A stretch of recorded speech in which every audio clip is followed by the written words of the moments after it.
नमस्कार, मेरा नाम है संदीप कुमार और आप सभी लोगों का हमारे इस प्यारे से चैनल में बहुत-बहुत स्वागत है। आप सभी लोगों में से बहुत सारे लोगों का सवाल होता होगा कि सफल कैसे बनें या सफलता को कैसे पाएँ? लेकिन आप सभी लोग सोचते होंगे कि इसके लिए क्या करें, कैसे करें? तो वैसे तो सफलता का कोई ऐसा नियम नहीं है जिस पर चलकर हम लोग सफलता पा सकते हैं या कोई तरीका है जिसके ज़रिए हम लोग सफलता पा सकते हैं। हर किसी का अलग-अलग रूल होता है, हर किसी का अलग-अलग नियम होता है, हर किसी की अपनी-अपनी अलग-अलग स्ट्रैटेजी होती है जिसके ज़रिए वो लोग एक अच्छे मुकाम तक पहुँचते हैं। लेकिन आज मैं एक कहानी के ज़रिए आप लोगों को बताने की कोशिश करूँगा कि किस तरह से हम लोग सफलता पा सकते हैं, कैसे हम लोग मेहनत करें ताकि हम लोग एक सफल व्यक्ति बन पाएँ और समाज में एक अच्छा स्थान प्राप्त कर पाएँ। तो आइए बिना देरी किए हुए उसके बारे में जानते हैं। तो कुछ समय या बहुत समय पहले की एक बात है कि सुकरात नाम के महान एक व्यक्ति थे। आप सभी लोग सुकरात के बारे में जानते होंगे। तो एक नौजवान उनके पास आता है और कहता है कि मैं सफल कैसे बनूं या मैं सफल कैसे हूं। तो वो कहते हैं कि मुझे कल सुबह नदी के तट पर या नदी के किनारे मिलना।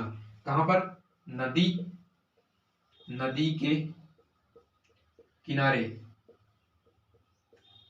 अब आप सभी लोग सोचते होंगे कि नदी के किनारे उस व्यक्ति को क्या सिखाएंगे जिसके जरिए वो सफल हो जाएगा। तो आइए हम लोग उसके बारे में बात करते हैं। तो वो नौजवान दूसरे दिन सुबह नदी के किनारे पहुंचता है और सुकरात भी नदी के किनारे ही पहुंचते हैं। वह उस युवक को नदी में ले जाते हैं और तब तक नदी में चलते जाते हैं जब तक कि वो उसका पूरा सर पानी में डूब न जाए। और जब उसका सर थोड़ा सा एकदम दिखाई देता है तो वो उसको कस के हाथ से दबाकर अंदर की तरफ डुबो देते हैं।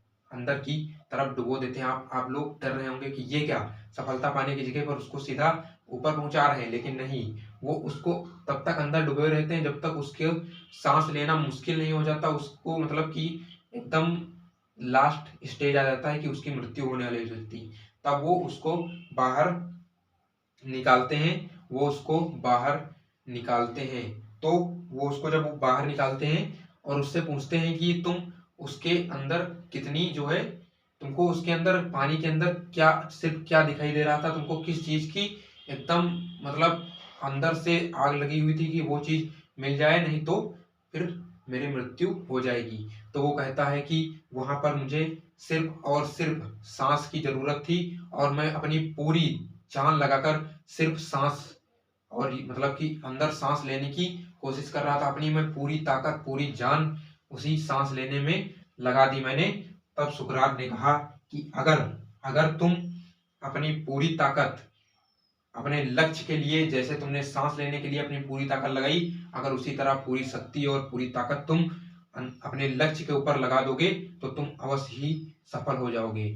तो दोस्तों, यहाँ हमारा यही आशय निकलता है कि आप जब तक सफलता के लिए एकाग्र होकर अपनी पूरी ताकत झोंक नहीं देते हैं तब तक आप सफल नहीं हो सकते हैं। तो यहाँ पर इस कहानी के जरिए मैं आपको यही समझाने की कोशिश कर रहा था कि आपको अपनी पूरी ताकत अपनी पूरी जान लगा देनी है अपने लक्ष्य को प्राप्त करने के लिए।